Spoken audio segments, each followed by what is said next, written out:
Para aquelas pessoas que acham que a vida é um conto de fadas, ou uma novela, ou tem traços de um dorama, o que tenho para dizer é que, sim, com certeza tem, mas não é o romantismo, o sonho ou outra sensação que temos ao assistir uma boa história.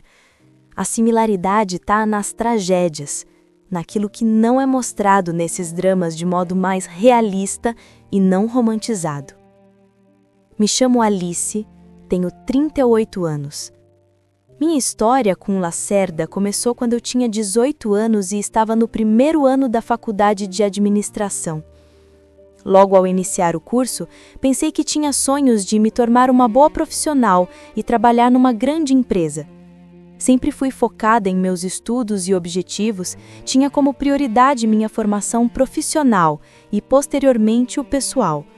Mas naquele bendito ano, encontrei com Lacerda. Ele era um graduando de administração e naquele semestre estava fazendo uma disciplina na mesma turma que eu. Aquele jeito desengonçado, tímido e até infantil chamou minha atenção. Fiquei observando-o de forma que não estava sendo nada discreta. Minha amiga, Consuelo, foi quem me alertou sobre a minha falta de discrição. Confesso que Lacerda não tinha nada de excepcional. Era até bem comum, mas havia algo nele que me atraía. Naquele dia, fui até onde ele estava e perguntei seu nome, e começamos uma conversa normal, sem compromisso de nada, aleatória. E à medida que conversávamos, mais fascinada eu ficava. Ele era muito inteligente, suas convicções eram as mesmas que as minhas, e por alguns momentos pensei que ele conseguia ler mentes. Era incrível a compatibilidade dele comigo. No dia seguinte, na faculdade, eu estava com minha turma e percebi alguém olhando para dentro da sala procurando algo. Por não encontrar aquilo que procurava somente olhando, ele acabou entrando na sala, então percebi que era Lacerda. Me levantei e fui falar com ele. Perguntei se ele estava perdido. Mas com seu olhar um pouco envergonhado, ele disse que havia acabado de se reencontrar. Achei o máximo, porque dessa forma eu soube que ele pensava a mesma coisa sobre mim. Saí da sala muito feliz por vê-lo ali e, como num ato impulsivo, ele me convidou para sairmos daquela multidão de gente e procurar um lugar mais agradável para conversarmos. Meu coração congelou. Tentei me controlar para não demonstrar minha animação. Saímos dali e fomos para o Pitombera, um quiosque voltado apenas para os alunos da faculdade. Começamos a conversar e ele me disse que nossa última conversa mexeu muito com ele, não conseguindo nem mesmo dormir à noite. Desde aquele dia, começamos a sair e, aos poucos, fomos evoluindo para um namoro, um compromisso mais sério de noivado e, um ano após sua conclusão do curso, nos casamos. Consuelo foi madrinha de nosso casamento e sua filha, Emily, foi nossa daminha de honra. A festa foi simplesmente linda, porque eu estava me casando com a pessoa mais gentil e humana de todo o mundo. Eu tinha certeza que ele iria ser um marido exemplar, um pai dedicado e principalmente fiel. Suas qualidades eram infinitas.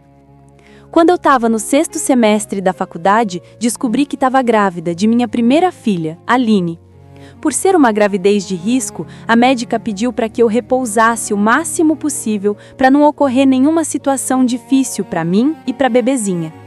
Lacerda, muito preocupado, pediu para que eu trancasse a faculdade, pelo menos até a criança nascer. A médica também sugeriu isso, pois o caso era grave e ia requerer cuidados especiais. Foi com grande pesar que eu fiz o trancamento, mas tinha uma tênue esperança de que um dia iria voltar para concluir meu curso. Enquanto estávamos nessa apreensão toda sobre minha gravidez e a saúde do bebê, Lacerda perdeu seu emprego. De acordo com o RH, a empresa estava passando por sérios problemas e seriam necessárias realizar algumas adequações no quadro de pessoal, e o setor onde ele trabalhava iria ser extinto. Aquilo foi um choque para mim. Grávida, com uma gravidez de risco, e agora meu marido sem emprego. Parecia um combinado de desventuras somente para testar nossa resiliência, mas continuamos firmes. Quando não pudemos pagar o aluguel, tivemos que nos mudar para a casa de minha sogra. Confesso que estava muito apreensiva. Uma coisa é visitarmos alguém e vermos sempre o seu melhor. Outra coisa é convivermos com esse alguém e estarmos expostos aos seus piores momentos. Pois é, foi exatamente isso que aconteceu. Minha sogra, Dona Carmen, sempre foi uma pessoa maravilhosa, nos ajudava em tudo, mas quando fomos morar lá, tudo mudou. Confesso que não entendia tamanha rigidez comigo. Constantemente eu era alvo de suas provocações, comparações esdrúxulas, insultos e muitas vezes chamada de manhosa, preguiçosa e que não podia sentir uma dor na unha, tinha que recorrer ao filho. A princípio aquilo não me incomodava, pois eu sabia que iria sair dali em breve, assim que Lacerda encontrasse um novo emprego. Mas já estávamos caminhando para o 2º mês nesse perrengue e minha filha iria nascer dentro de 4 meses. Algo me dizia para não ter a minha filha ali. Aquele lugar iria ser muito nocivo para mim. Lacerda continuava fazendo alguns bicos e pouco que trazia ajudava com os gastos na casa de sua mãe. À medida que o tempo passava, as hostilidades aumentavam. Sempre ouvia, logo ao levantar: as mulheres de hoje não têm o mínimo de coragem. Na minha época, nós saíamos de casa, era cedo para trabalhar na lavoura. Como eu disse, no início eu não me importava, mas com o tempo aquilo já estava me incomodando muito. Um dia eu me levantei cerca de 9 horas, não porque tinha dormido a noite toda, mas porque não havia encontrado posição alguma que me permitisse relaxar. Cheguei na cozinha e minha sogra disse que, se eu quisesse comer, teria que preparar meu próprio alimento. Achei estranho, pois por causa da minha gravidez não podia nem estudar. Perguntei a ela se não havia nenhum café, e ela me respondeu que eu precisaria passar se quisesse tomar. Como num gesto de desdém, apontou para os utensílios e disse: "Sirva-se." Com certeza eu não iria fazer aquilo, não daquela forma e nem daquele jeito. Apenas sorri e saí dali com um aperto terrível no meu peito, uma angústia sem tamanho na alma. Naquele dia não comi nada. Apenas bebi água da torneira do banheiro, pois não queria descer e me encontrar com ela e iniciar uma confusão novamente. Esperei meu esposo chegar e, quando ele entrou no quarto, desabei em choro. Até então não havia dito nada, nem demonstrado nada, mas naquele dia de fome que eu passei, não suportei mais. Falei de tudo que eu havia passado até aquele momento, mas que eu não queria preocupá-lo. Lacerda me abraçou e disse que tudo estava bem. Ele iria resolver aquele problema ainda naquela semana. Parece que ele optou por não confrontar sua mãe, apenas resolveu agir. 2 dias depois, ele chegou com um carro de mudanças para pegar nossas coisas. Minha sogra tomou um susto, pois já estava organizando um dos quartos para a chegada de nossa filha, Aline. Eu agradeci a estadia em sua casa e saí dali com o coração liberto. Minha alma estava aliviada por sair daquele ambiente hostil e pernicioso.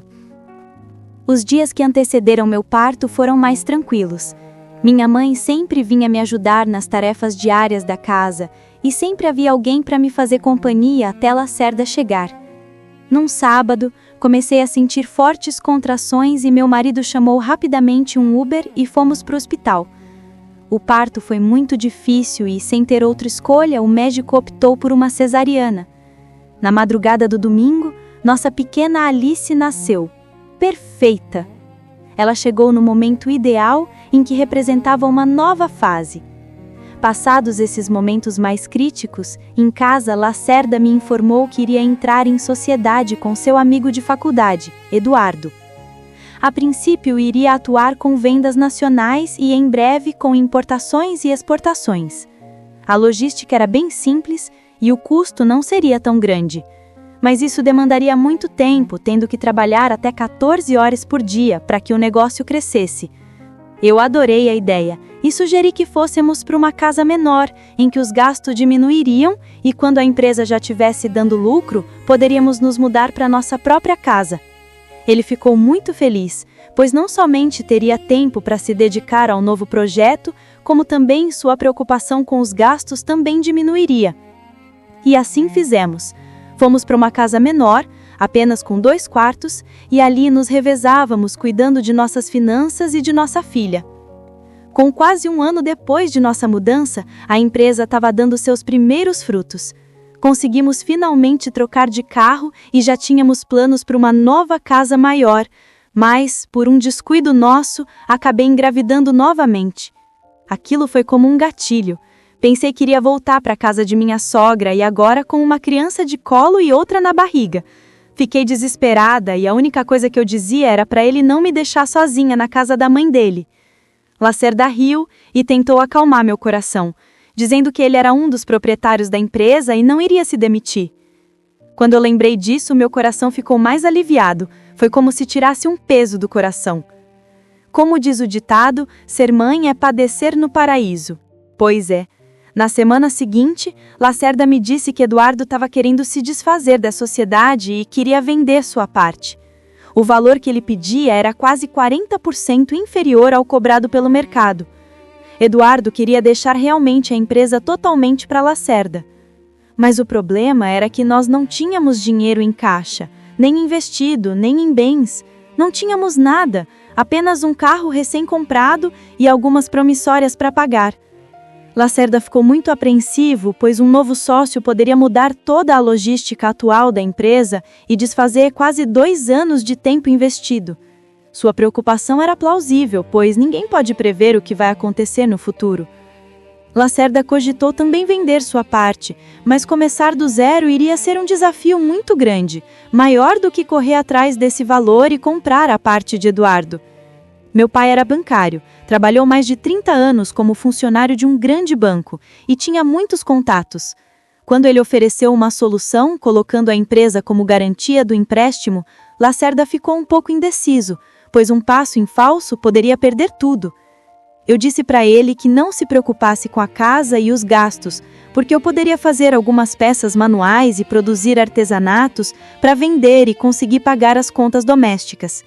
Então, sem essa preocupação, Lacerda aceitou a proposta de meu pai e, com o dinheiro, comprou a parte de Eduardo e a empresa passou a ser totalmente nossa. Nesse processo de aquisição, eu pouco via Lacerda. Ele trabalhava pela manhã, à tarde e à noite. Não tinha descanso nem para dormir. Quando minha segunda filha, Alana, nasceu, Lacerda estava fora do país, negociando mercadorias que foram apreendidas em Singapura. Suas viagens eram tão rápidas quanto constantes, e eu estava sempre tentando equilibrar as coisas, não deixando seu ânimo cair, mas sempre demonstrando que estava tudo bem. As coisas estavam sufocantes e difíceis. Praticamente eu cuidava de 2 crianças sozinha e também fazia uma série de coisas em casa, além de meus artesanatos, pois a empresa ainda estava pagando os empréstimos e não produzia nenhum centavo para casa. Fiz esse papel por quase 3 anos, e quando finalmente as parcelas já estavam prestes a ser quitadas, Lacerda disse que iríamos comprar uma casa e sairíamos do aluguel. A casa seria do nosso gosto, e se não a encontrássemos, mandaríamos fazer. Finalmente, depois de mais de 5 anos de peleja, eu iria usufruir das coisas da empresa. E assim prosseguimos. Compramos um terreno e mandamos construir a melhor casa que já vimos na vida, com quartos para todos, piscina, playground para as crianças brincarem e uma pequena suíte do lado de fora para alguém que nos visitasse, alguma secretária. Quando nos mudamos foi emocionante, entrar em minha própria casa, meu próprio lar e ter tudo aquilo que um dia sonhamos. Naquele ano foi tudo maravilhoso e as coisas fluíam normalmente. Mas quando Alice estava com 6 anos e Ana com 4 anos, veio uma recessão escabrosa. Todas as importações haviam sofrido uma taxação de 100%, algo até então improvável de acontecer. Todo o mercado começou a suspender as importações esperando um outro momento em que se regularizasse os tributos dos países parceiros. Mas o que era apenas questão de um mês, durou 1 ano, e depois mais outro. Lacerda já havia gasto todas suas reservas emergenciais, e esse impasse ainda se desenrolava sem previsão de solução. Foi então que Lacerda resolveu ir negociar diretamente com os países que estavam sobretaxando os nossos produtos. O imbróglio estava formado. Uma queda de braço comercial entre países anteriormente parceiros e agora rivais, por entre a confusão os empresários do ramo de importações. Quando finalmente foi resolvido esse impasse, muitas empresas estavam em vias de quebrar. Era o caso da nossa. Já havíamos apelado para todos os bancos, mas o valor de mercado da empresa não era atrativo para nenhum banco nos emprestar dinheiro, mesmo dando a empresa como garantia. Foi então que meu pai novamente interveio e acionou alguns de seus contatos, que prontamente fizeram novamente outro plano de empréstimo, mas dessa vez recebeu nossa casa, bens e tudo o que estava no nome de Lacerda como garantia. Parecia um problema eterno. Saíamos de um e entrávamos em outro. Não tínhamos tréguas em momento algum. O banco recebeu nossos imóveis, empresa, carros, tudo o que tínhamos como garantia e, passado um ano de peleja para restabelecer a empresa, tivemos que abrir mão de nossa casa e dos carros, pois não foi possível honrar alguns compromissos. Voltamos a morar de aluguel em uma casa menor. Sempre estive ali, levantando o ânimo, não deixando as forças arrefecer. Pouca coisa eu poderia fazer, mas eu não ficava parada vendo tudo desmoronar. Quando fizemos 15 anos de casados e nossa filha Aline estava com 13 anos, a empresa voltou a crescer. Começamos a refazer aquilo que tínhamos perdido. Dessa vez, faríamos diferente e não colocaria mais nada em contrato de empréstimo, principalmente a casa onde nossas filhas moravam. Lacerda concordou e focamos agora em nós. De agora em diante, nosso objetivo seria alcançar aquilo que planejamos no passado e que agora usufruiríamos dos lucros da empresa. Começamos a comprar carros e até minha filha mais velha ganhou seu primeiro carro aos 18 anos. E numa tarde, como qualquer outra, Lacerda chegou bem preocupado. Perguntei o que havia acontecido, mas ele apenas disse que estava tudo bem. Nos dias que se seguiram era a mesma coisa. Ele chegava calado, falava algumas poucas palavras com as filhas e ia se deitar. Também passou a chegar tarde durante a semana e a viajar quase todos os finais de semana. Sábado e domingo eram sagrados. Não havia ninguém que o fizesse trabalhar ou resolver algum problema aos finais de semana. Mas agora era algo constante e sem nenhuma explicação. Ele dizia que era apenas negócios. Passei a ficar desconfiada, porque o comportamento dele estava disperso e longe. Tentava conversar, mas parecia que isso o aborrecia. Sei lá, minha voz o aborrecia. Lembrei da minha amiga Consuelo, que havia pedido um emprego de secretária para sua filha 2 anos antes. Ela estava formada em secretaria executiva e procurava uma empresa para atuar em sua profissão. Lembro de ter falado com Lacerda e ele concordou, mesmo sabendo que Emily tinha uns 23 anos e nenhuma experiência. Consuelo me disse que eu estava fantasiando. Homem, às vezes, entra num mundo do nada. É uma forma de se proteger. Eu disse que não, pois conhecia bem meu marido e sabia que havia algo de errado com ele. Conversei com Emily, que, muito simpática, sempre me elogiava ao me ver, chamando-me de tia Alice. Chamei ela até o refeitório e perguntei se ela havia observado algo diferente com o Lacerda, como movimentação de pessoas estranhas à empresa, mulheres ou qualquer coisa que fugisse à normalidade do ambiente. Ela me disse que seu Lacerda ficava o tempo todo dentro do escritório e eram raras as vezes que saía para resolver alguma coisa. Aquilo me deixou mais aliviada, mas mesmo assim, não fazia sentido tamanha mudança em seu comportamento. Agradeci a Emily e saí um pouco mais tranquila. Cheguei em casa e liguei pelo Lacerda, que me respondeu tão friamente que não tive nem vontade de dizer que eu ia fazer sua comida favorita naquela noite, lasanha. Quando ele chegou, parecia possesso. Sua raiva é nítida em seu rosto. Mesmo sem dizer uma única palavra, ele demonstrava no modo de se movimentar, de supetão, de solavancos e qualquer coisa pedia gritando. Estranhei muito aquilo e perguntei o que havia acontecido. E ele me disse que soube que eu fui à empresa levar minhas queixas para os funcionários. Eu falei que não, que havia conversado apenas com a Emily. Quando falei esse nome, percebi uma certa inquietação em Lacerda e comecei a ligar alguns pontos, como o tempo em que ela trabalhava por lá, quando começou a mudança na rotina dele. Tudo que eu imaginava se encaixava perfeitamente. Como quem não está desconfiando de nada, perguntei se ele viajava sozinho nessas reuniões de negócios que aconteciam fora do estado. Lacerda pigarreou, limpou a garganta e disse quase sem nenhuma cerimônia que às vezes a dona Emily vai, mas somente em reunião corporativa que requer atas ou documentos oficiais. Aquilo me deixou muito mais apreensiva e no dia seguinte fui conversar com minha amiga Consuelo.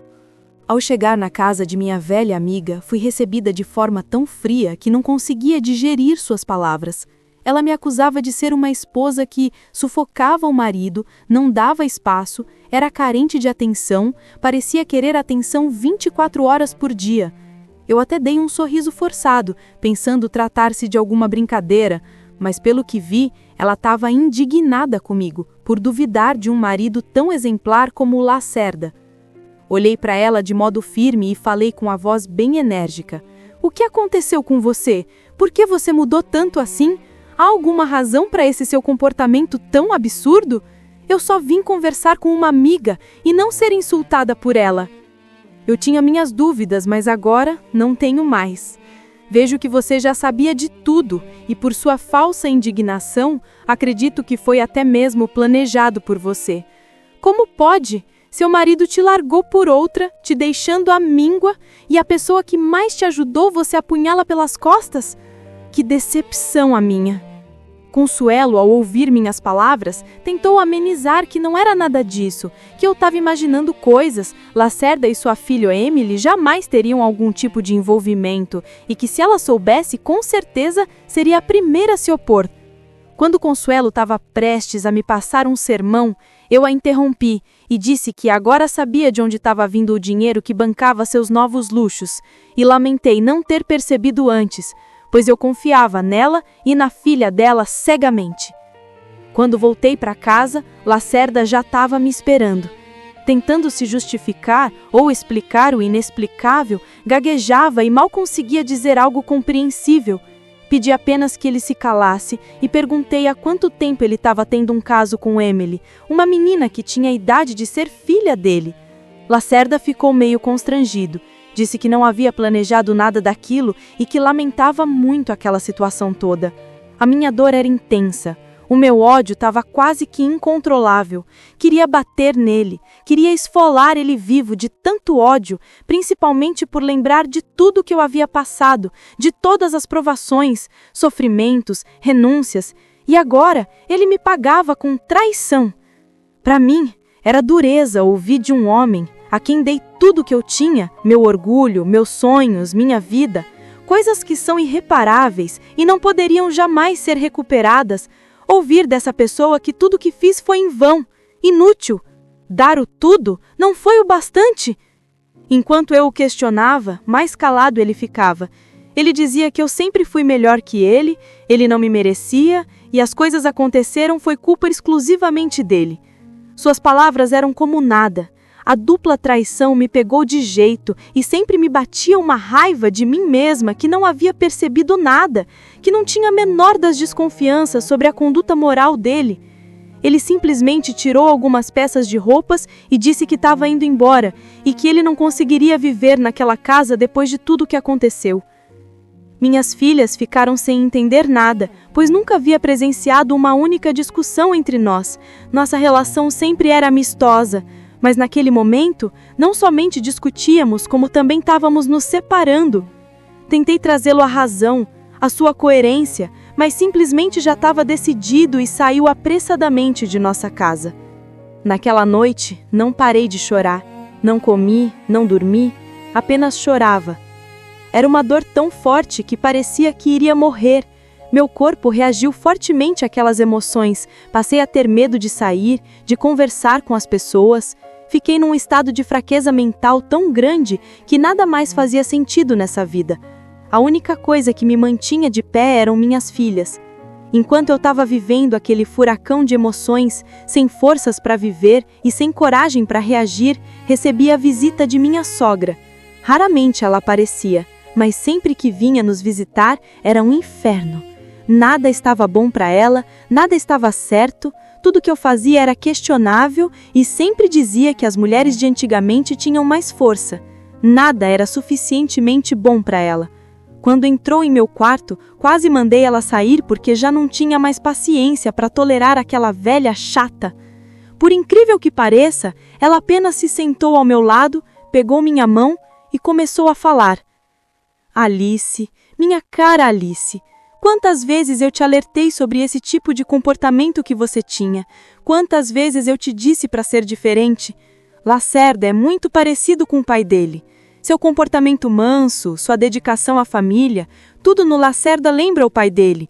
Por isso eu te alertava sobre essa forma doentia de se dedicar a um homem. Muitas vezes eu te chamava a atenção para essa sua dependência dele. Eu tinha quase certeza que ele iria sucumbir aos caprichos de uma aventureira e você, com toda a sua dependência e confiança, iria perder as forças, até mesmo a vontade de viver. Após aquelas palavras, eu olhei para Dona Carmen e percebi que fazia todo o sentido que ela havia me feito passar. De alguma forma e do jeito completamente equivocado, ela tentava me dar forças para o que poderia vir. Olhei para ela e perguntei se o pai do Lacerda havia feito a mesma coisa que seu filho. Ela disse que fez pior, que a amante dele fez seu marido se voltar contra ela e tirar tudo que ela tinha, deixando quase a pedir esmolas na rua, sem casa, sem dinheiro e com um filho ainda pequeno. As palavras dela me assustaram, pois se tratando de Consuelo e a filha, era justamente o próximo passo que elas iriam dar. Naquele mesmo dia, criei força para reagir, pelo menos requerer aquilo que era meu por direito e de minhas filhas. Agradeci minha sogra e pedi que ela me perdoasse, pois por anos pensei tão mal dela, achando que ela era meu inimigo. E, no entanto, meus inimigos andavam comigo, eram meus amigos, comiam comigo e até dormia do meu lado. Tentei me controlar para não chorar novamente, mas Dona Carmen disse que eu podia realmente extravasar, chorar, lamentar, deixar todo aquele peso sair, limpar o coração e a mente. Ela amava muito seu filho, mas jamais perdoaria o que ele fez comigo, pois para ela isso era algo sem perdão. Finalmente consegui me levantar e comer alguma coisa. Naquela mesma tarde contatei o Dr. Estevão Albuquerque. Ele era um antigo advogado de confiança de meu pai e havia sido indicado para assumir a parte jurídica de nossa empresa. Por telefone, Albuquerque me disse que Lacerda o havia consultado sobre a empresa e o percentual que eu receberia em caso de separação. Ele me disse que não havia dito nada substancial ao Lacerda, tendo em vista não ter a documentação comprobatória dos bens e do modo como foi feito nosso casamento. Respondi que havia sido em divisão parcial de bens. Albuquerque soltou um breve "Vixe Maria". Perguntei se isso era ruim, mas o velho advogado apenas disse para eu ficar tranquila, que ele ia tentar fazer o melhor para mim. 2 semanas depois, o Dr. Albuquerque me contatou e pediu para conversar comigo. Como já estava me restabelecendo as forças, fui até seu escritório. Quando cheguei, Estevão estava me esperando e disse que Lacerda o havia procurado, juntamente com sua esposa, para juntos definirmos o que seria feito sobre a empresa e os seus bens. Como advogado, sugeri que ele dividisse tudo ao meio, mas ele rejeitou, e sua nova esposa disse que você não havia contribuído com nenhum centavo na criação e investimento na empresa. Não havia colocado os pés nenhuma vez dentro da empresa para trabalhar ou fazer com que ela crescesse. Lacerda apenas ficou em silêncio, calado, consentindo em tudo que Emily falava. Eu argumentei sobre a comunhão parcial de bens e do direito que ela teria sobre as propriedades também, mas Emily questionou novamente sobre a ex-esposa não ter nenhuma fonte de renda considerável para comprar ou ajudar a pagar algum imóvel ou bens do Lacerda.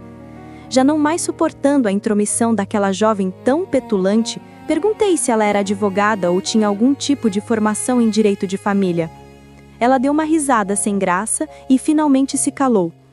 Foi então que expliquei que não poderia simplesmente exigir o total controle de seus bens, de suas propriedades, pois além de você ser coproprietária, você também tinha com ele 2 filhas, tendo elas direito sobre o espólio do pai. Alice, eu sei que é difícil você aceitar esses acordos jurídicos e sei também que comunhão parcial de bens te dá direito daquilo que vocês construíram juntos, mas a empresa, ela existe antes de seu casamento com Lacerda. Quando o Dr. Albuquerque falou isso, eu simplesmente gelei. Eu iria perder o marido, a empresa, a casa, os bens de minha família, Tudo por causa de uma aventureira. Comecei a me desesperar e o advogado tentava me consolar, dizendo que nem tudo está perdido. Tendo em vista eu conseguir ainda, a duras custas judiciais, cerca de 20% da empresa, isso era suficiente para eu viver bem.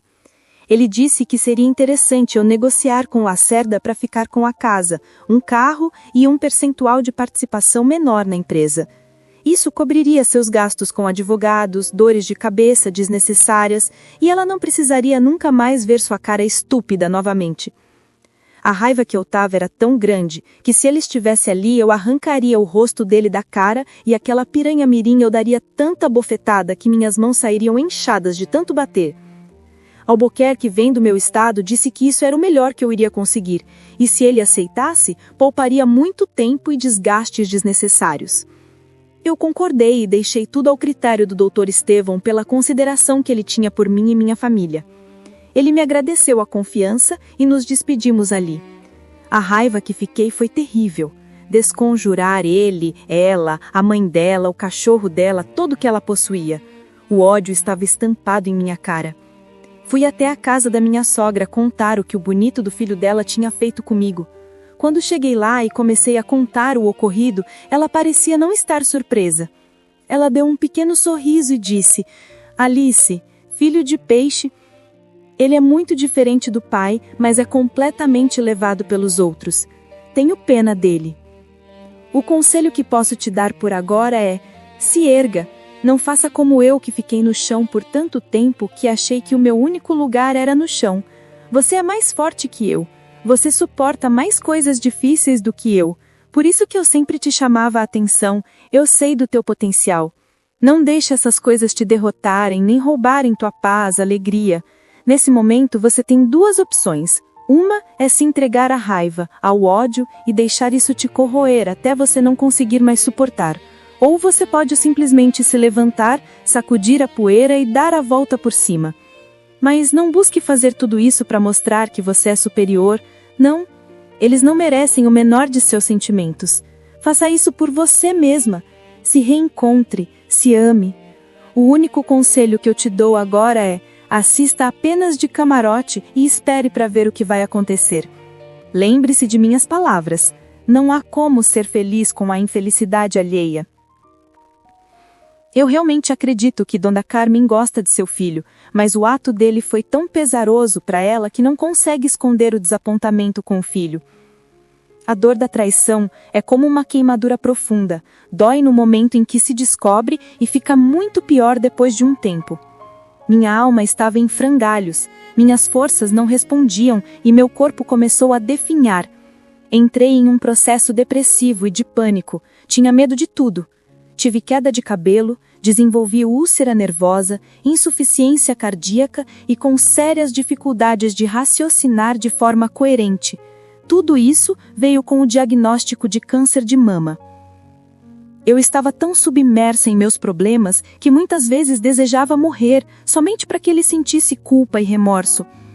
Quando tive uma crise aguda no estômago e fiquei internada no hospital, minha sogra me disse que eu deveria reagir.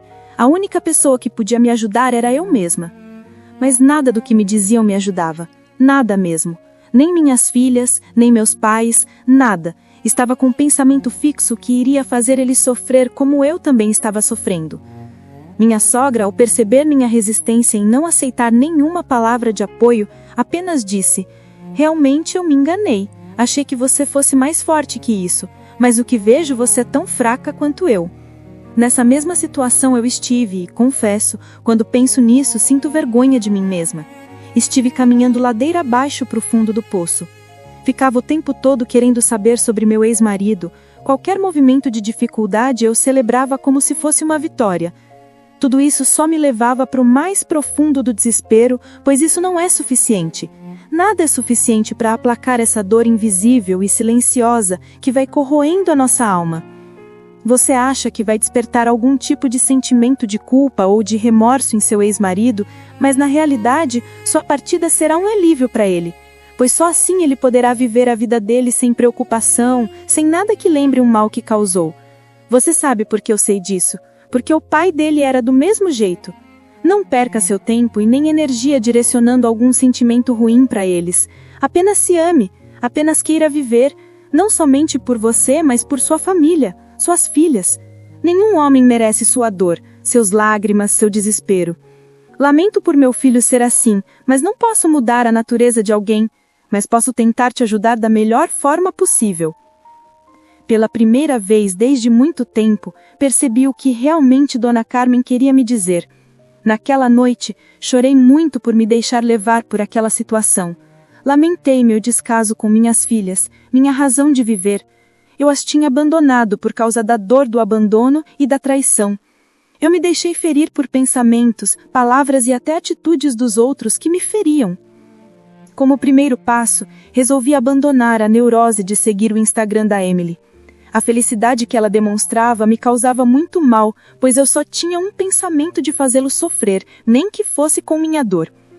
Deixei também de me importar com Consuelo nem com Lacerda, cada um tinha o que merecia, e eu estava me acostumando a pensar que merecia aquele tipo de tratamento.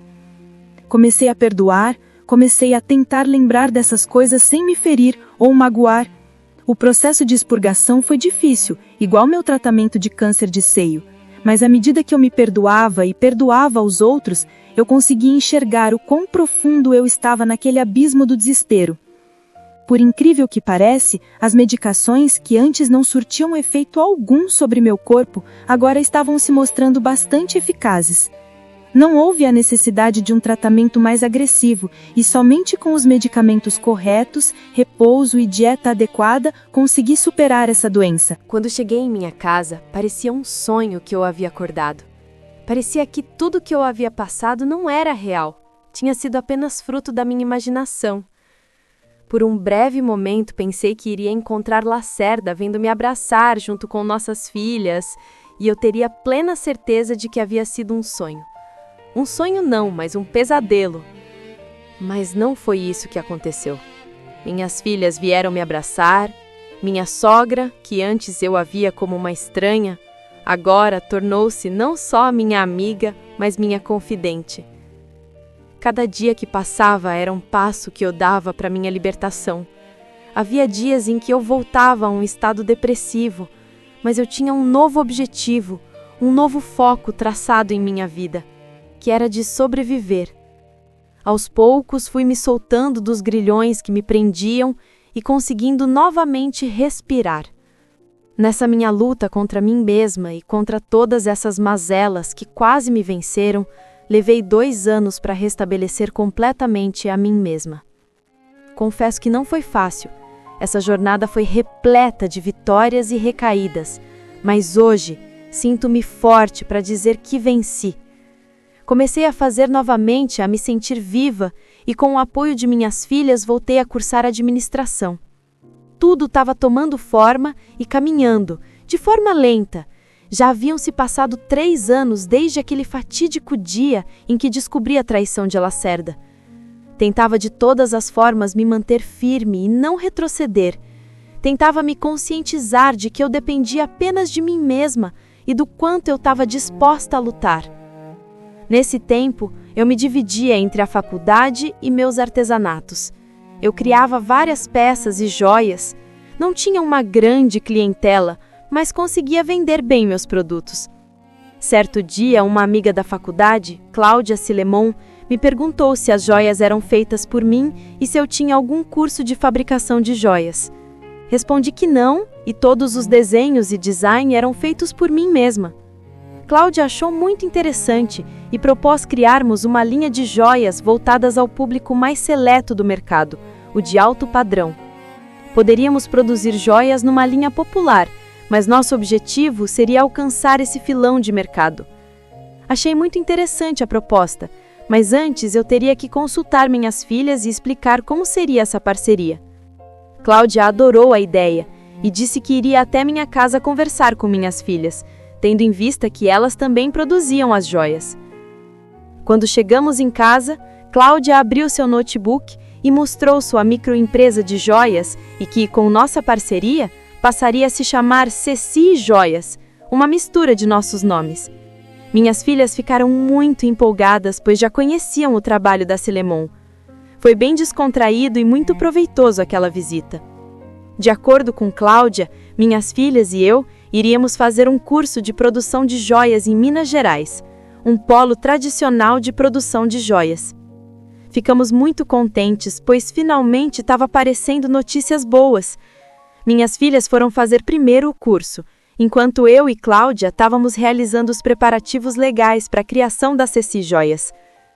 Falei com meu velho amigo, Dr. Albuquerque, que prontamente nos auxiliou no processo de criação. Depois de um mês, começamos a trabalhar nos preparativos para a produção. Foi quando minhas filhas voltaram e, como todo coração jovem, vieram cheias de empolgação, novidades, ideias, e tudo isso eram colocadas no papel. E juntas, avaliaríamos todas as nossas criações e a viabilidade de produção. Colocamos mais de 50 protótipos, mas somente 10 tiveram nosso aval. Contudo, o maquinário, as matérias-primas e outros produtos ainda não haviam chegado da Europa e estávamos correndo contra o tempo, pois em breve teríamos que pagar algumas promissórias adquiridas. Cláudia estava tensa, mas eu sempre a acalmava dizendo que trabalhar sob pressão era minha praia, pois havia vivido nesse mesmo clima por mais de 15 anos. Cláudia sorriu e, sem entender, pensou que eu estava falando de alguma loja ou empresa que eu havia trabalhado antes. Rimos porque ela não sabia nada sobre mim, e eu também não havia dito nada. E em meio àquele clima de tensão, comecei a contar minha história para minha sócia, que atônita ouvia quase sem acreditar em tudo que eu falava. Foi naquele momento que eu percebi que aquela história já não me tocava mais. Não me causava nenhum remorso, dor, constrangimento. Eu sentia que havia passado, mas não sentia mais dor ou arrependimento. A culpa que antes eu trazia em meu peito, agora já não mais existia. Comecei a chorar, mas foi de tanta alegria por estar viva. Cláudia pensou que era por causa daquilo que eu havia passado, mas eu a tranquilizei e disse que estava chorando era de felicidade por estar ali vivendo um momento como aquele. Juntas nos abraçamos e senti o que é um verdadeiro sentimento de amizade.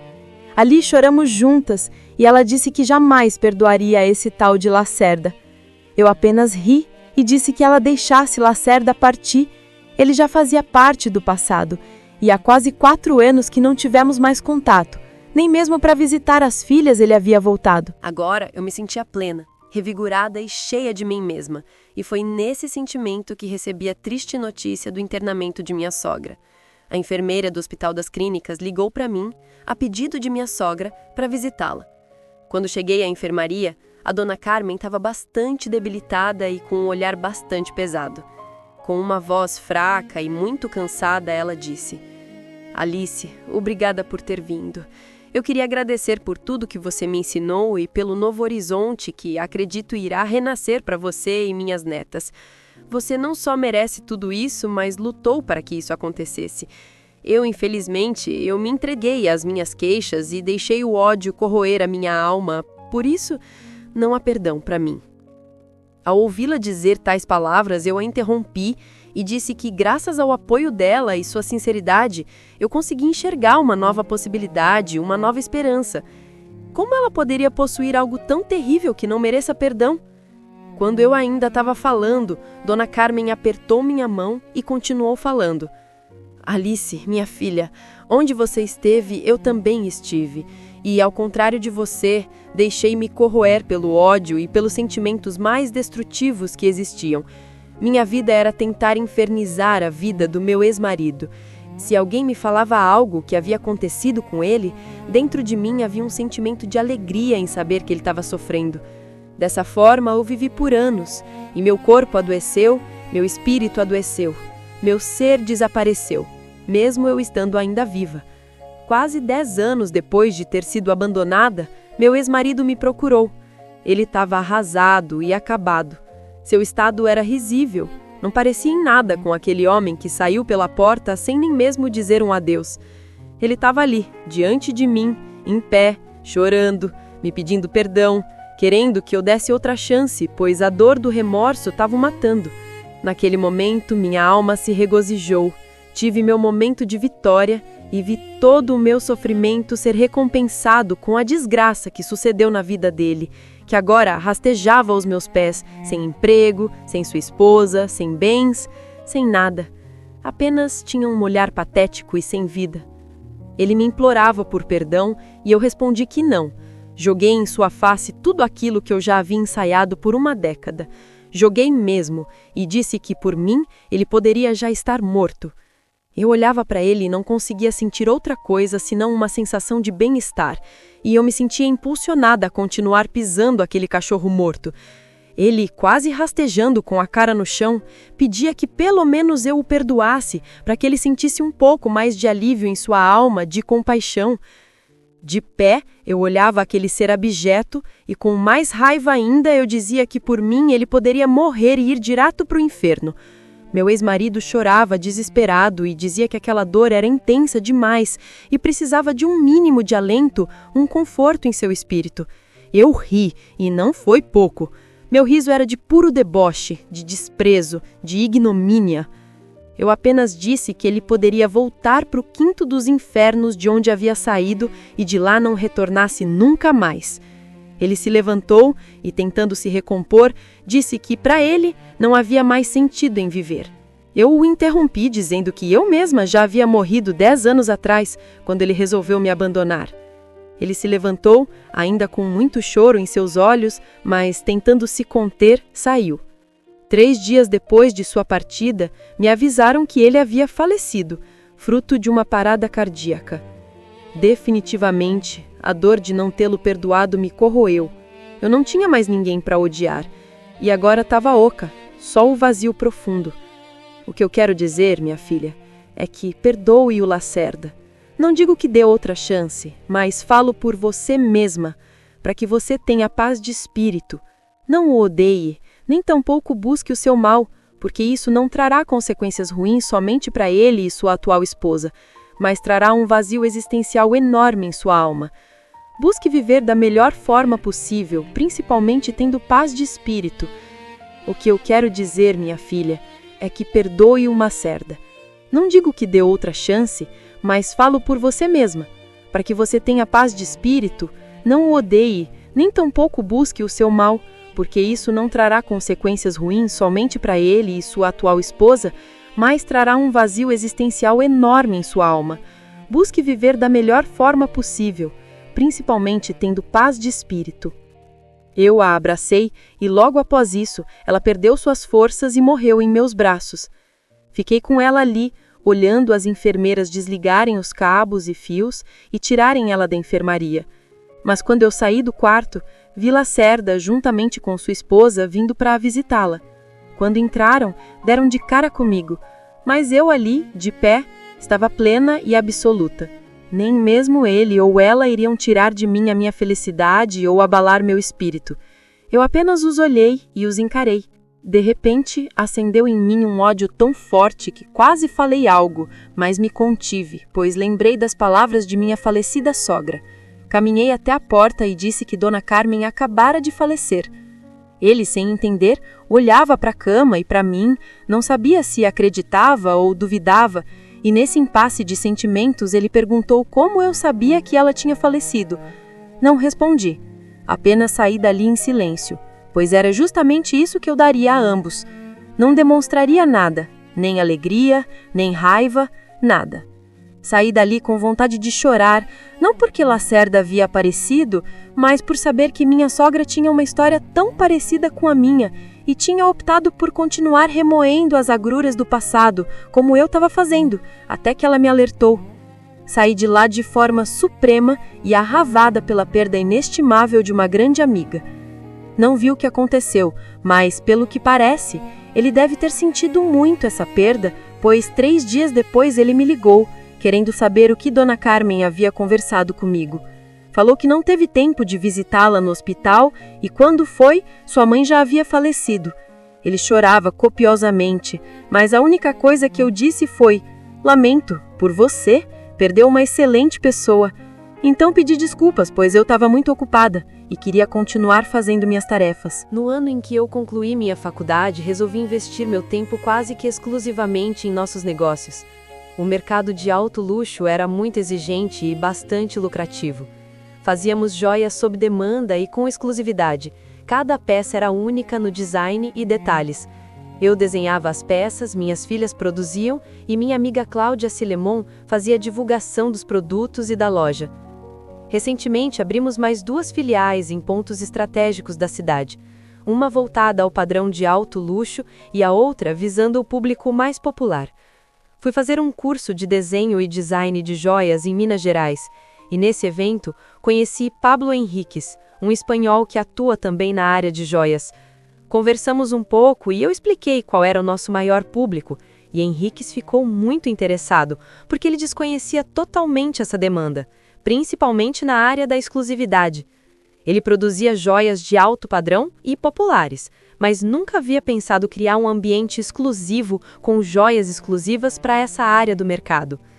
Sugeri que uma parceria, em que nós, da Ceci Joias, daria todo o suporte logístico e treinamentos necessários para criar essa inovação em sua empresa. Henriques aceitou e queria que já começássemos naquela mesma semana. Eu falei que no momento estávamos abrindo mais 2 novas lojas e que por todo aquele mês não assumiríamos nenhum compromisso, para que não ocorresse falha ou negligência nos novos contratos. Pablo ficou com os nossos contatos e disse que iria nos visitar para apresentar uma melhor proposta, com joias exclusivas. Madame Sophie Rossan, uma francesa naturalizada brasileira, também nos contatou e queria realizar parcerias com nossa loja. Eu também expliquei o nosso momento e combinamos de nos encontrar no mês seguinte para discutirmos nossa parceria.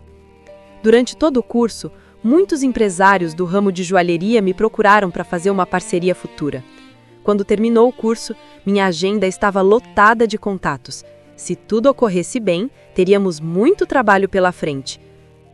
Ao voltar para casa, minhas filhas me disseram que seu pai havia procurado elas para conversar sobre a empresa dele, que havia entrado em concordata e, por isso, não estava produzindo lucros. Também falara que a Receita Federal estava investigando a importação de produtos não declarados ou considerados proibidos. Foi criada uma auditoria fiscal e financeira para avaliar os últimos 5 anos. Ele estava muito preocupado porque não sabia como a Emily iria reagir. Eu ouvia tudo aquilo com um certo desconforto, pois minha vontade era de mandar ele para o inferno. Mas sempre eu lembrava do que minha sogra falou. Eu concordei no momento de sua partida, mas na prática, tudo aquilo estava se mostrando bastante complicado. Quase um mês depois, olhando as notícias de economia e negócios, vi uma notícia que não foi nenhuma surpresa para mim. A importadora Lacerda não havia conseguido a recuperação judicial e solicitou sua autofalência, ficando todos os seus bens à disposição da justiça para a quitação das dívidas com seus credores. Aquilo foi um alívio para minha alma. Parecia que toda a angústia que aquela empresa me causou havia terminado. E também sabia que a culpa de tudo isso acontecer foi a ingerência de Lacerda com as finanças da empresa e os gastos excessivos que tinha com sua nova esposa. Pois é, um casamento por interesse acaba quando não se pode mais bancar esse interesse. Amor supera as dificuldades, fome, sofrimento, mas o interesse, geralmente, muda apenas o foco. E foi exatamente o que aconteceu. Certo dia, estava me preparando para iniciar meus trabalhos. Minha secretária me avisou que haviam visitas para mim e que eram inoportunas. No fundo, eu já sabia quem eram e o que queriam, mas a curiosidade para entender a petulância deles foi maior. Pedi para que me esperassem na sala de atendimento e, após concluir meus trabalhos, fui até eles. Quando entrei na sala, eu vi o trio da desgraça, sentados, conversando. Pareciam esperar uma velha amiga ou alguém muito próximo a eles, porque estavam numa descontração e empolgação ali, sentados em meu sofá. Quando cheguei, o clima ficou pesado. Lacerda se levantou e me cumprimentou como se nunca tivéssemos nossas diferenças. Sorri com aquela cena patética e pedi que fossem direto ao ponto e qual o objetivo daquela visita. Ele até tentou falar alguma coisa. Contudo, apenas gaguejou, gesticulou, tentou mostrar que estava irritado, mas no fundo foi apenas patético mesmo. Ele dizia que eu era obrigada a ajudá-lo, tendo em vista ter me sustentado durante todo o período em que estivemos casados e eu não trabalhar, não fazer nada remunerado para as despesas de casa. Eu ouvia aquelas estupidez e apenas tinha vontade de sorrir. Quando fiquei realmente séria, olhei para ele e disse: Lacerda, você é mesmo um pau mandado? Um bunda mole? As tuas palavras nem conseguem te convencer. Como você chega aqui com sua trupe e exige esse tipo de coisa? Eu sei que isso que você falou não partiu de você. E tenho algumas dúvidas. Não sei se foi a piranha mirim ou a cabra véia que teve essa infeliz ideia de vir me confrontar. Só que a estúpida que criou essa idiotice se manifestasse e falasse diretamente comigo, em vez de mandar um imbecil feito você. Emily se sentiu muito ofendida e Consuelo até tentou colocar panos quentes, dar aquela quebrada na tensão, mas não teve jeito. A cretina miúda começou a me acusar, dizendo: "Você é muito ingrata. Quando ele era seu marido, trabalhou mais de 15 anos ininterruptos para sustentar casa, enquanto você só luxava e ostentava suas riquezas. Nunca ajudou ele na empresa, só sugava. Agora que ele está passando por esse momento de turbulência, você vira as costas, logo para o pai de suas filhas, a pessoa que mais te deu a mão. Se hoje você tem tudo isso, foi graças a ele, o esforço e a dedicação que ele teve com você e suas filhas. Mas você age de forma mesquinha e ingrata, virando as costas. Você tem a obrigação de ajudá-lo e você sabe disso."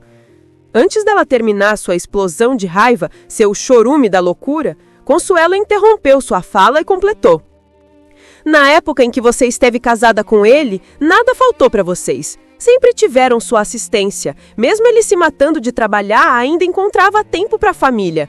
Bocado comigo é um bocado esquecido mesmo." Eu, olhando para aquela cena estúpida, confesso que tive vontade de rir. Não foi raiva, nem mágoa, nem mesmo um revanchismo. Senti apenas pena. Mas não foi pena dos sofrimentos e da loucura deles, mas porque eu estava perdendo um tempo precioso naquela reunião forçada realizada pelos 3 patetas. Olhei bem firme para elas e, como se estivesse soltando as últimas ataduras de uma ferida que cicatriza, falei para elas: "Consuelo, por anos considerei você minha melhor amiga e confidente. Depositei em você uma confiança que mais tarde se tornou uma faca afiada cravada em meu peito. E você, Emily, sempre tive tanto carinho por você como de uma filha. Jamais imaginaria sofrer uma traição dessa forma vinda de vocês. Mas com certeza a pior de todas foi a do Lacerda. Sempre fui uma boa esposa e procurei ser uma boa mãe para nossas filhas. Quando descobri a traição de Lacerda, minha vida simplesmente ruiu. Perdi meu chão, meu norte, minha vida. Por muitas vezes pensei em morrer para aliviar aquele sofrimento, mas alguém me ajudou. Alguém que até então eu considerava como uma inimiga, mas na verdade ela estava me alertando para os perigos que iriam surgir em minha vida. Confesso que fui fraca. Deixei-me abalar por causa de um homem, por causa de um lixo que me trocou por uma aventureira que só queria sugar tudo que ele tinha. A vida de luxo que vocês atribuíram a mim foi cuidar de 2 crianças praticamente sozinha enquanto ele estava na importadora. Quando a coisa ficou muito difícil, eu tive que me refazer, fazer artesanatos para colocar comida dentro de casa. E foi graças a isso que não morremos de fome, inclusive ele. Isso não foi só um dia, uma semana ou um mês. Foi por 2 longos anos. Eu fui mãe, pai, provedora, consultora, esposa e uma saraivada de coisas para manter minha família unida e viver com um pouco de dignidade. Por muitas vezes tivemos que vender casa, carro, bens e muitas outras coisas para cobrir os pagamentos da empresa, mas ele nunca pagou meus luxos. Eu nunca nem mesmo luxei. Não coloquei dinheiro na empresa, mas coloquei dentro de casa, que era obrigação dele. Nunca trabalhei na empresa, isso é verdade, porque eu estava cuidando de minhas filhas, de nossa casa, e trabalhando para que ele não morresse de fome. Vocês exigem uma reparação como se tivessem direito, mas vocês não têm. Nem mesmo a minha complacência vocês terão. Não desejo mal a nenhum de vocês, pois isso indicaria algum tipo de sentimento. Não os odeio e nem quero ver o mal de vocês. Quero apenas que sejam felizes na alegria e na desgraça. Pouco me importa se estão bem ou mal. Isso é algo que não me interessa.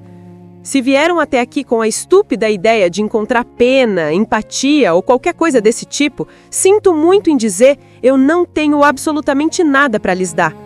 Vocês são sugadoras de alma, são a personificação do mal. Considero como carpideiras que sobrevivem da desgraça alheia. Não terão de mim ajuda, nem amparo, nem mesmo compreensão. Não tenho tempo e nem desejo de ficar ouvindo lamúrias de pessoas tão baixas e de espíritos imundos. Sinceramente, espero que todo o mal que me fizeram seja o guia de vocês e que acompanhem até o inferno cada um de vocês. Emily disse que eu ia processar e Consuelo me xingou já num tom de desespero. Lacerda, com aquele olhar de pombaleza, apenas me pediu desculpa e disse que sentia muito.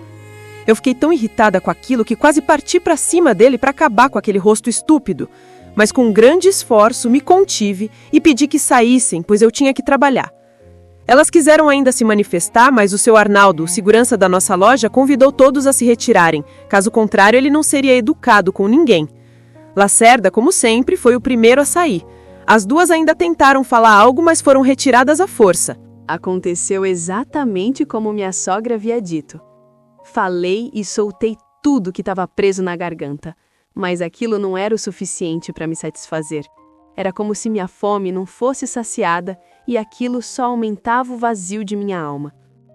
Eu sabia que deveria ter superado aquele mal, mas ele sempre volta e tenta dominar nossas ações e pensamentos.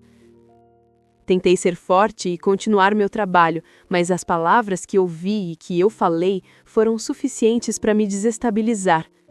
Então, eu chorei. Chorei de felicidade, de raiva, de ódio, de angústia, de prazer, de vontade de ter falado mais, de arrependimento. Foram tantos sentimentos distintos e contraditórios que eu nem saberia como expressar ou explicar o que estava sentindo. Quando Cláudia soube que o trio da desgraça havia me visitado, ela largou tudo e correu para me dar suporte, pois sabia que eu iria desmoronar. Ela me abraçou e perguntou como eu estava. Eu não consegui falar, apenas chorava.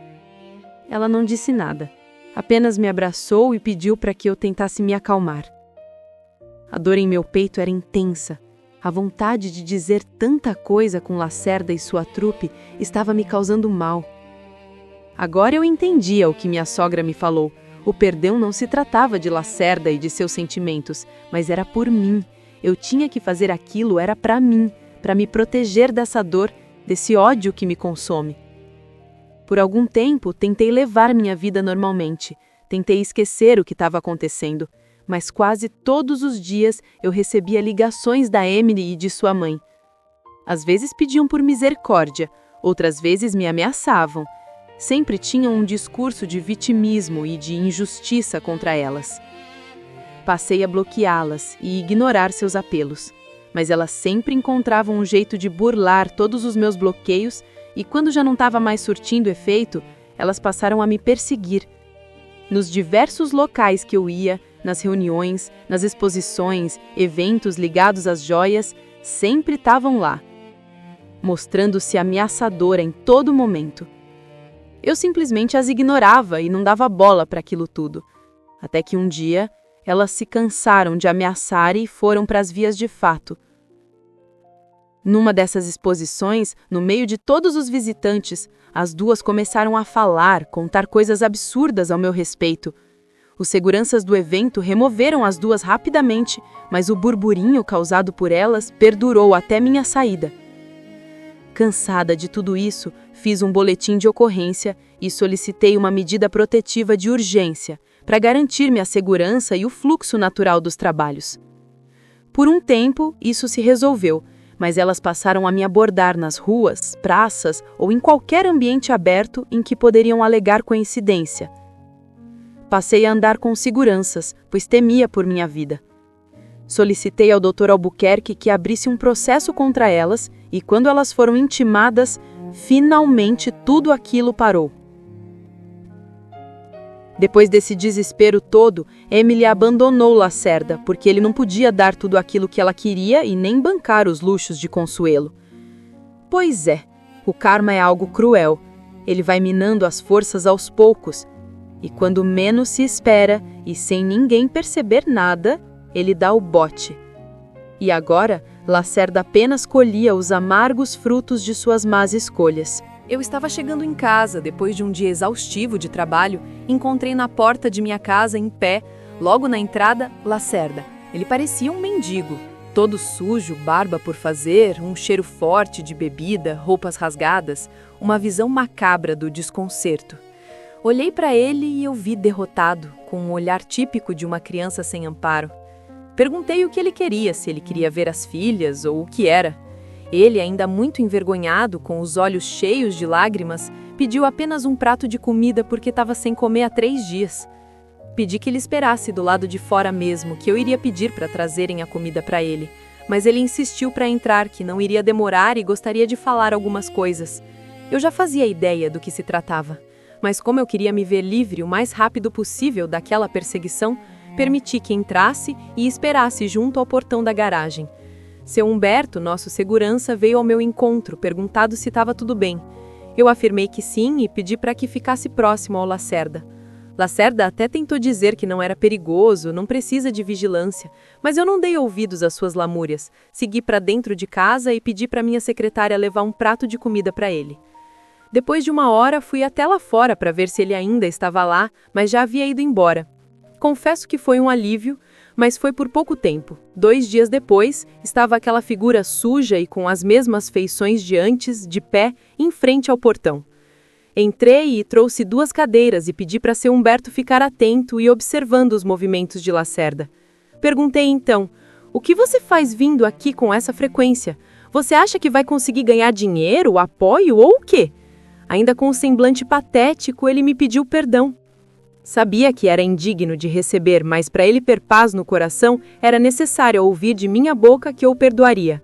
Olhei fixamente para ele e lembrei da última conversa que tive com Dona Carmen. Como ela disse que seu ex-marido havia procurado com aquela mesma cara, com a mesma conversa, e o quanto ela sofreu por não liberar o perdão para aquele moribundo. Olhei para ele e disse, Lacerda, não há perdão para dar, pois não tem motivos algum para isso. O que você fez no passado, o sofrimento que eu sofri, não pode ser reparado apenas com o perdão. Não, isso não. Eu sofri muito e quase morri por causa de suas ações. O fato de você ter tirado meus bens, alegando aquelas coisas e me deixando com o mínimo possível para não morrer de fome, não foi o pior que você fez. Com certeza a pior coisa foi você ter abandonado suas filhas, ignorado seus sentimentos. Elas tinham pai em um dia e no outro ele havia sumido sem deixar vestígio.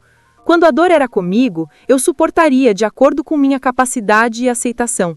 Mas nossas filhas... Isso é algo que nem mesmo 1000 perdões podem apagar. Lamento por sua má sorte e esse seu momento ruim, mas quando sua empresa quase faliu por diversas vezes, quem sustentava a casa, a estrutura familiar e seus desesperos era eu. Você simplesmente me anulou de sua vida e ignorou a existência de suas filhas. Eu sei que você passou a me ver como um fardo, como alguém que só estava sugando. Sei que seu pensamento foi deturpado pelos conselhos de Consuelo e sua filha. Eu sei disso porque você era um bom homem, um bom marido, um bom pai e um excelente profissional. Mas agora sua dor não me comove, sua existência não me comove. Se você acha que eu lembro de você ou penso que você deveria sofrer mais, ou qualquer outra coisa que envolva você, lamento dizer, mas nada vindo de você me importa. Não consigo ter raiva, não consigo ter empatia, não consigo nem mesmo te perceber como um ser vivo, um ser humano. Você me pede perdão como se existisse outro sentimento em mim que merecesse isso, mas acredite, não há nada. Como eu disse, consegui te superar e o fato pelo qual eu estou aqui viva foi graças às pessoas maravilhosas que intervieram no momento em que eu me encontrava mais fragilizada. Não espere complacência ou piedade, não há ódio em mim, não há mágoas. Se você quer o perdão, sim, eu te perdoo. Você pode ficar livre dessa culpa, pois em mim já não há mais nenhum resquício de sua presença. Faça um favor a si mesmo, mude de atitude, não se prenda ao coitadismo e às injustiças. Faça como eu, sobreviva, não para humilhar aos que te humilharam, mas faça por você mesmo. Procure se reencontrar. Vá ao lugar onde você se perdeu e se ache. Tenho certeza que não foi aqui. Nesse local não há nada que lembre você, nem cheiro, nem presença, simplesmente nada. Por isso, não procure onde não tem. Faça na sua vida algo que possa trazer orgulho para suas filhas e nem vingança para os outros. Busque se erguer por você mesmo, pelo amor que ainda existe por Eline e Alana. Mas não procure aqui, não tente encontrar o que não existe mais. Depois dessas palavras, Lacerda apenas chorava e agradecia pelo perdão, porque aquilo era muito importante para ele. Também me pediu para ficar no conjugado, vizinho de minha casa, pois eu havia construído para minha secretária ficar, caso quisesse passar a noite por ali. Como aquilo estava vago mesmo, permiti que ele ficasse por um tempo. Dei 6 meses para ele se ajustar e arrumar outro canto para ficar. Até lá, ele deveria pagar aluguel do cômodo, não seria de graça. Ele concordou e disse que iria trabalhar, nem que fosse com vendas de reciclados, mas ele não ficaria parado. Eu disse que ele ainda era pai de minhas filhas e que eu estava precisando de um caseiro que pudesse cuidar da casa com pequenos consertos, limpeza da piscina, dos carros, lavar os ambientes externos. Disse que ele estava proibido de entrar em nossa casa a não ser que fosse chamado, e quem iria repassar o serviço era minha secretária ou o seu Humberto. Não havia necessidade alguma dele se dirigir a palavra a mim ou reportar algo. Ele concordou com os termos e passou a conviver conosco num quarto e sala vizinho à nossa casa. Minhas filhas sempre iam visitá-lo, pois nunca as impedi de vê-lo. Elas se sentiram aliviadas, pois seu pai não estava mais na rua, jogado como um sem-teto. 6 meses se passaram rapidamente e numa segunda-feira pela manhã, Lacerda apareceu na entrada de minha casa e disse que estava indo morar em outro lugar, pois o prazo de sua permanência ali se encerrava naquele dia. Eu concordei que sim, estava tudo certo, e perguntei se ele já havia arrumado algum emprego. Ele disse que não, mas tinha algumas promessas de entrevista. Eu perguntei se ele gostaria de ser contratado, com carteira assinada, como motorista particular de minhas filhas. Ele disse que sim. Então falei que ele iria assinar o contrato como motorista e continuaria fazendo o trabalho de caseiro. Tudo seria remunerado conforme o combinado, e ele poderia continuar morando de aluguel no mesmo conjugado. E foi assim que Lacerda e eu entramos num acordo, em que nos beneficiamos mutuamente. Minhas filhas têm próximo a elas o pai, e ele, por sua vez, não interfere em minha vida e em minhas escolhas. Hoje, depois de 1 ano, Lacerda não trabalha mais para mim. Ele arranjou um novo emprego numa multinacional e tem ganhos substanciais para que tenha uma vida bem tranquila. Mas ele optou por continuar morando no conjugado, próximo das filhas. Em alguns finais de semana, ele almoça junto conosco como o convidado das filhas. Isso é algo que eu jamais poderia imaginar que aconteceria, mas graças à minha sogra eu pude perdoá-lo e não mais ser escrava de um sentimento que iria me aprisionar pelo resto de minha vida. Há dores que não apenas machucam, elas nos habitam. A traição foi minha inquilina mais cruel.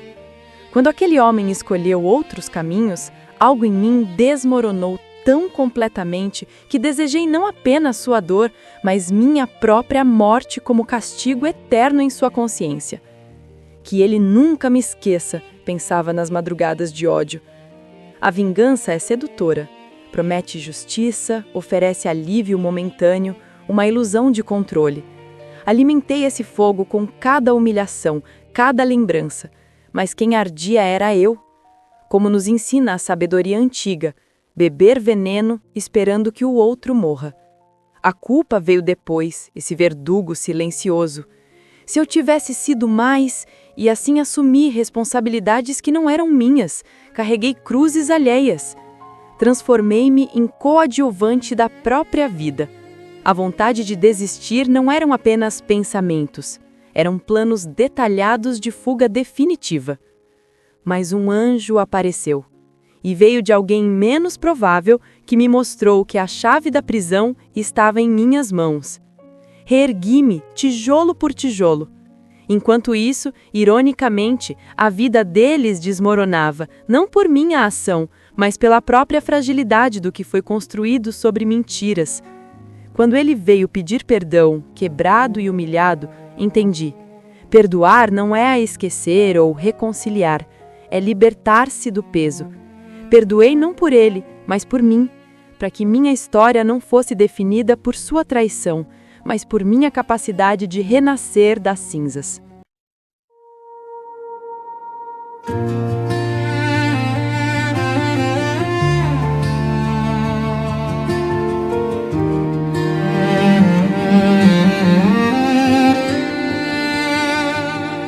Acordo sem sentir o chão, o espelho não reflete mais quem sou.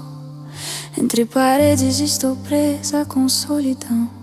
Eu busco os pedaços do que me restou.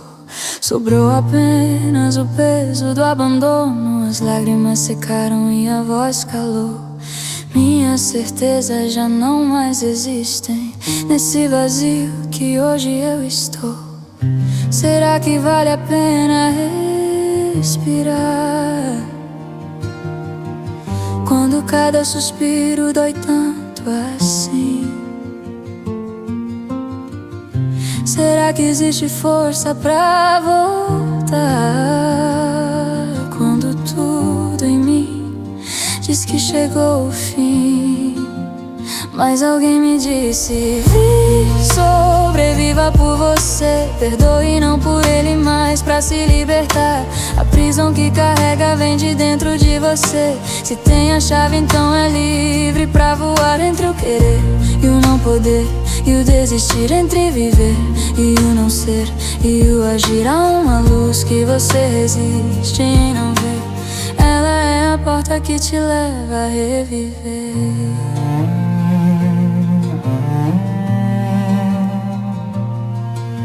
O corpo adoeceu, a alma se partiu. Carreguei correntes que eu mesma amarrei no peito. Um vulcão que está prestes a eruptir, e no silêncio comigo mesma briguei.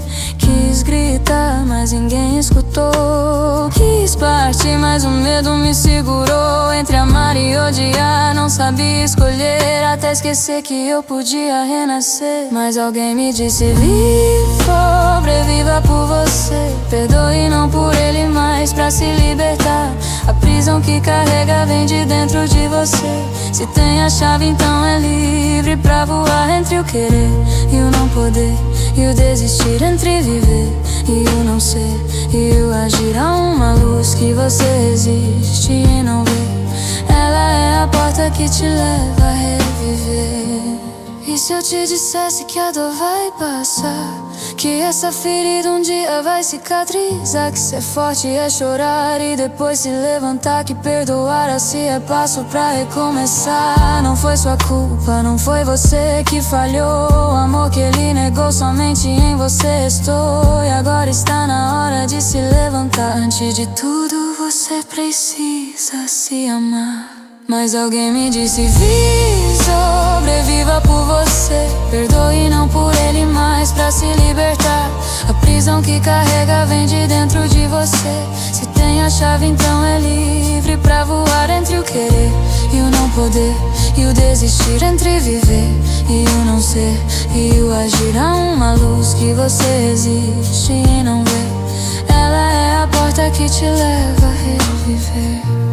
Respirar não dói mais assim. Cada dia é um passo além.